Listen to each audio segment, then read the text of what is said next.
हर घर तिरंगा कार्यक्रम अनुसार आज ढेंकानाल भारतीय जनता पार्टी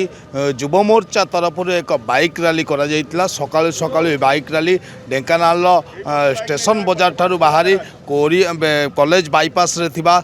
भारतीय जनता पार्टी कार्यालय रे पहुंचला। वर्तमान कार्यालय आसी पहुंची जो बाइक रैली होता युव मोर्चा तरफ युव मोर्चार सभापति अच्छी समस्त कर्मकर्ता अच्छा आम सीधा सड़क सहित युव मोर्चा सभापति महिमा सहित कथा ये जो बाइक रैली हो यार मुख्य उद्देश्य कौन रही? देखु भारत वर्षर 75तम स्वाधीनता दिवस ठारू माननीय प्रधानमंत्री मोदीजी आह्वान क्रमे दीर्घ 3 वर्ष है हर घर तिरंगा कार्यक्रम लगी रही लोक आपको गोटे पर्व हिसाब से पालन करने को लगिले। प्रति वर्ष अगस्ट 15 जिते पाखे आसुव 9 तारीख क्रांति दिवस ठारू हर घर तिरंगा अभियान लोक मैंने आड़ू आरंभ कले। आमे भी से भाई राज्य और केन्द्र आह्वान क्रमे माननीय प्रधानमंत्री आह्वान क्रमे भारतीय जनता युव मोर्चा तरफ सारा ओडिशा रे हर घर तिरंगा कार्यक्रम चालू अच्छी। आमर आज ढेंकानाल विधानसभा एठे एक विशाल मोटरसाइकेल शोभा यात्रा जो गड़जात जो जगह थिला अलसुआ हाट ये आमर गड़ आंदोलन होता से जगार आरंभ होगी बाजीराउत प्रतिमूर्ति पीठ दे शहीद मीनार दे वर्तमान जिला कार्यालय ठारे विशाल बाइक शोभा यात्रा समस्त नेतृत्व युव मोर्चार भाई बंधु माने साधारण लोक जोड़ी होती आउ 3टी निर्वाचन मंडली रे आज पर्जंग भी चालू अच्छी। वर्तमान युव मोर्चा तरफ तिरंगा शोभा यात्रा कामाख्यानगर रे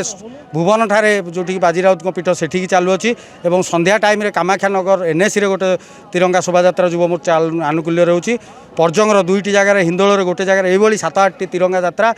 युव मोर्चा तरफ जिले में आयोजन करा हेडक्वार्टर हिसाब से वर्तमान सकाळु बाहरी वर्तमान सुधा यात्रा चली आपण मैंने देखिथे। ए पूरा जिला टीम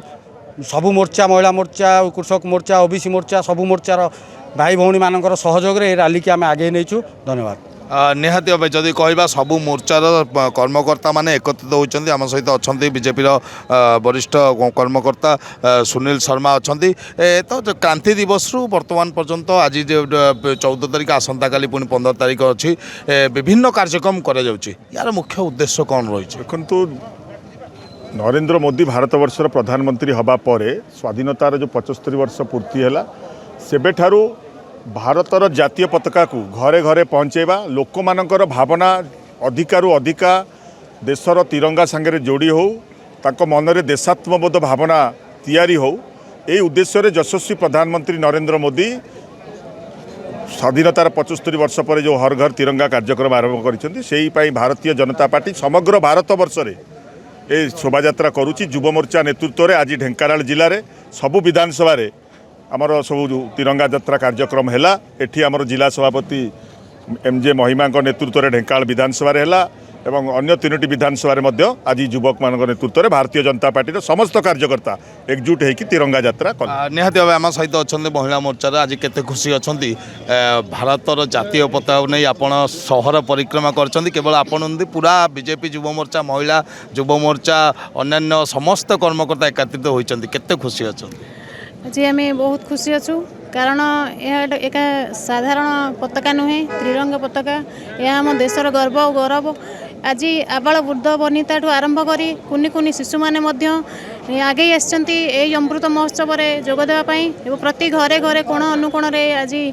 जातीय पताका उड़ुची एथुर आम जानुचे जे जो अहिंसा नीति आमर आसी आम दीर्घ 75तम स्वाधीनता दिवस परठारू अमृत महोत्सव प्रति घरे घरे पालन कर केवल संभव होइछे आमर भारत प्रधानमंत्री श्री नरेंद्र मोदी इच्छा रे निहाती भावे प्रधानमंत्री नरेंद्र मोदी जो आह्वान थिला हर घर तिरंगा कार्यक्रम एवं विभिन्न प्रकार कार्यक्रम मोटरसाइकेल रैली कहतु पदयात्रा कहतु सकाल सकाल आज दौड़ होता जातीय पताका धरी गतकाली रैली होता जातीय पताकार अनेक कार्यक्रम अच्छी मुझे देखेबी हूँ बीजेपी दलीय कार्यालय ढेंकानाल कॉलेज बाईपास दलीय कार्यालय जो जातीय पताका को सम्मान जनाई प्रधानमंत्री नरेंद्र मोदी जो आह्वान अच्छी ताकू सम्मान जनाई आज ये बाइक रैली कराइथिला एवं आगु मध्य बहुत किसी कार्यक्रम अच्छी भारतीय जनता युव मोर्चा सभापति जहाँ कहते ढेंकानाल बीजेपी कार्यालय परिसर लक्ष्मीकांत साहू बड़ खबर।